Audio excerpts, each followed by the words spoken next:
Hello friends, welcome back to my channel. ഒരു വയനാടൻ യാത്ര. ഞങ്ങളുടെ വീട്ടിന് മുമ്പിൽ കൂടെയുള്ള റോഡ് പണ്ട് പപ്പ ഊട്ടി വയനാട് പോകുന്ന റോഡാന്ന് പറയുമ്പോൾ ഞങ്ങൾ വിശ്വസിച്ചിട്ടുണ്ടായിരുന്നില്ല കേട്ടോ. അന്ന് ഞങ്ങൾ വിചാരിച്ചത് പപ്പ തള്ളുകയാണ്, കള്ളത്തരം പറയാണ് എന്നൊക്കെയായിരുന്നു. പക്ഷേ പിന്നീടാണ് ഞങ്ങൾക്ക് മനസ്സിലായത് അത് കൂടെ പോയാൽ നമുക്ക് ഊട്ടിയും വയനാടും മാനന്തവാടിയും അങ്ങനെ ഒക്കെ റൂട്ടിലേക്ക് എത്തിച്ചേരാമെന്നുള്ളത്. അങ്ങനെ ഞങ്ങൾ ആ റോഡിൽ കൂടെ വയനാട്ടിലേക്ക് പോകാനുള്ള പ്ലാനും കൊണ്ട് ഞങ്ങൾ ഇറങ്ങി കേട്ടോ. വീട്ടിൽ നിന്ന് ഇറങ്ങി ഞങ്ങളുടെ വീട്ടിൽ നിന്ന് ഒരു 1.5 hours മാത്രം എടുത്തിട്ടുണ്ടായിരുന്നുള്ളൂ മാനന്തവാടിയിൽ എത്താൻ വേണ്ടിയിട്ട്. അപ്പം ആ പോയ ടൈമിലുള്ള കുറച്ച് കാഴ്ചകളാണ്. നല്ല ഭംഗി, നല്ല ഒരു ഇളം കാറ്റും, അത് ഓവർ വെയിലോ കാര്യങ്ങളോ ഒന്നുമില്ലാണ്ട് അങ്ങനെ പോകുന്ന വഴിക്കൊരു തട്ടുകട കണ്ടു. ഞങ്ങൾ അവിടെ സ്റ്റോപ്പ് ചെയ്തു. ഛർദി എന്താണെന്നറിയാത്ത കുറേ ആൾക്കാർ ആ വണ്ടിയിലുള്ളത് കൊണ്ട് ഞങ്ങൾക്ക് എല്ലായിടത്തും സ്റ്റോപ്പ് ചെയ്യേണ്ട ഒരു അവസ്ഥയായിരുന്നു. വേറെ ആരുമല്ല, ഞാനും എൻ്റെ അമ്മയും. എനിക്കും അമ്മയ്ക്കും യാത്ര ഓവർ ചെയ്ത് കഴിഞ്ഞാൽ അപ്പോൾ വോമിറ്റിങ്, പ്രത്യേകിച്ച് ആ ഒരു കാറിൽ. എന്താണെന്നറിയില്ല, കാറിൻ്റെ കുഴപ്പമല്ല, ഞങ്ങളുടെ കുഴപ്പമാണ് കേട്ടോ. അങ്ങനെ ഞങ്ങൾ ആ ചായക്കടയിൽ കയറി കുറേ സ്നാക്സ് കാര്യങ്ങൾ, ചായ അല്ലറ ചില്ലറ അങ്ങനെയൊക്കെ ഞങ്ങൾ തന്നെ സ്വന്തം തന്നെ എടുത്തു കേട്ടോ. ചായ വരെ തന്നു, സ്നാക്സൊക്കെ ഞങ്ങൾ പോയിട്ട് എടുത്ത് കഴിച്ചു. അത് കഴിഞ്ഞിട്ട് ഞങ്ങൾ മടങ്ങി. ഒരു മഴക്കോള് അങ്ങനെയൊക്കെ ഉണ്ടായിരുന്നു കേട്ടോ. അപ്പോൾ ഞങ്ങൾ വിചാരിച്ചു എത്രയും പെട്ടെന്ന് എത്തേണ്ട സ്ഥലത്ത് എത്താമെന്നുള്ള രീതിയിലായിരുന്നു. അപ്പം പപ്പയുടെ ഫ്രണ്ടിൻ്റെ വീട്, ആ അങ്കിളിൻ്റെ വീട്ടിലേക്കാണ് ഞങ്ങൾ ടാർഗറ്റ് ചെയ്തത് ഫസ്റ്റ്. അപ്പം കാപ്പിത്തോട്ടം, അതേപോലെ തന്നെ തേയിലത്തോട്ടം, അങ്ങനെ കുറേ കാഴ്ചകൾ. മടുക്കില്ല കേട്ടോ. പുറത്ത് നോക്കി ഇങ്ങനെ എത്ര മണിക്കൂർ വേണ്ടിക്കലും ഇരുന്നാലും ഒരു മടുപ്പില്ല.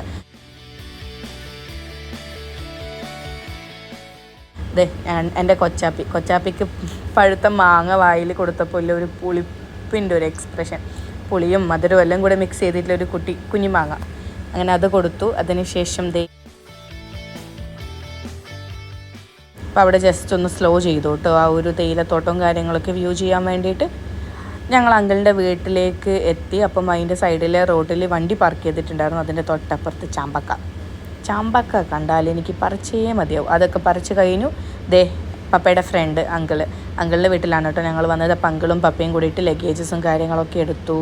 അതിനുശേഷം ഈവനിങ്ങിൻ്റെ ഫുഡടി, ഒന്നും പറയണ്ട, ആൻറ്റീൻ്റെ കൈപ്പുണ്യം അപാരം.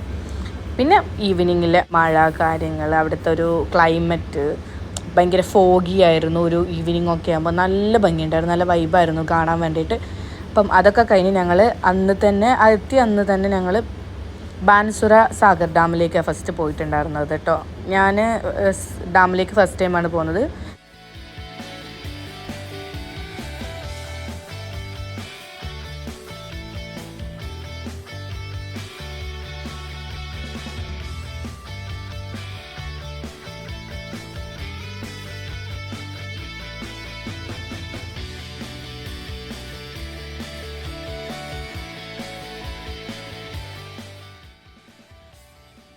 അങ്ങനെ ഞങ്ങൾ ബാൻസുര സാഗർ ഡാമിലേക്ക് എത്തി. നല്ല തിരക്കുണ്ടായിരുന്നു. ടിക്കറ്റ് എടുത്തു, ഞങ്ങൾ എൻ്റർ ചെയ്തു. കയറിപ്പോകുന്ന ഭാഗത്ത് തന്നെ കുട്ടികളുടെ ഒരു പ്ലേ ഏരിയ ഉള്ളത് കൊണ്ട് നൈനൂസും പപ്പയും അവിടെ ബിസിയായി.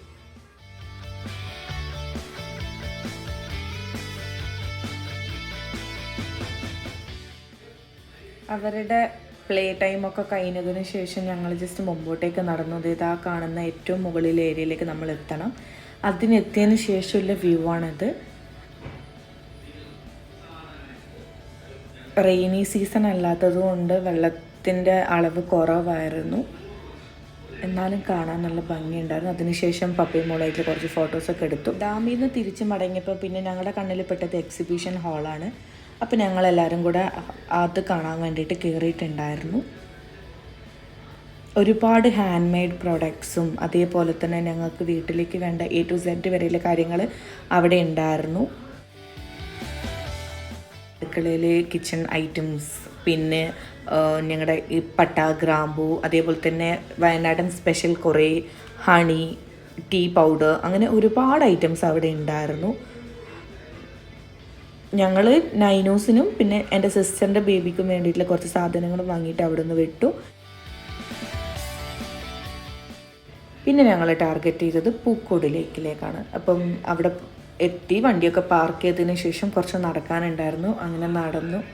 അതിനുശേഷം ഇത് പൂക്കോട് ലേക്കിൻ്റെ എൻട്രൻസ് ആണ്. ഇവിടെ നിന്നിട്ടാണ് ഞങ്ങൾ ടിക്കറ്റ് എടുക്കേണ്ടത്. നല്ല തിരക്ക് എല്ലാ സ്ഥലത്തും ഉണ്ടായിരുന്നു. സാഗർ ഡാമിലാണെങ്കിലും പൂക്കോട് ലേക്കിലായാലും അന്ന് നല്ല തിരക്കുണ്ടായിരുന്നു. സൺഡേ ആയിരുന്നു തോന്നുന്നു, അതായിരുന്നു ഇത്ര തിരക്ക്. അപ്പോൾ ദേ അവിടുന്ന് ടിക്കറ്റ് എടുത്ത് അകത്ത് കയറി നോക്കിയപ്പം അത്യാവശ്യം നല്ല ആളുണ്ട്. അവിടെയും പ്ലേ ഏരിയ ഉണ്ടായിരുന്നു.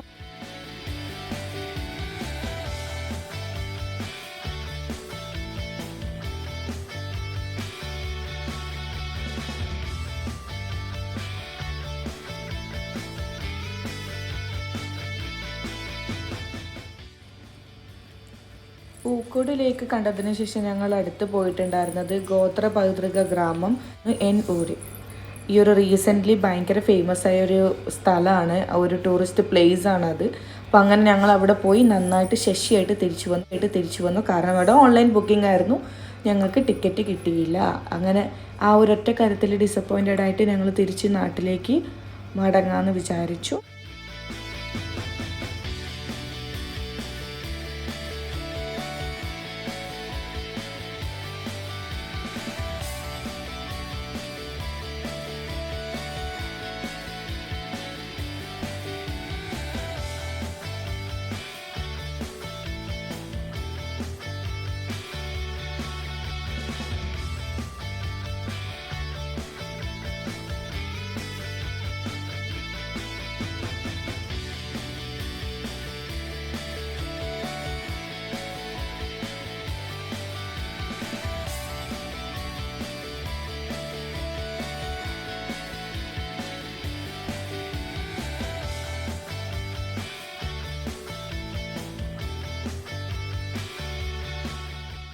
അപ്പോൾ ഓക്കെ, ബായ്. എല്ലാവരും എൻ്റെ ചാനൽ ഒന്ന് സബ്സ്ക്രൈബ് ചെയ്യണേ. Thank you.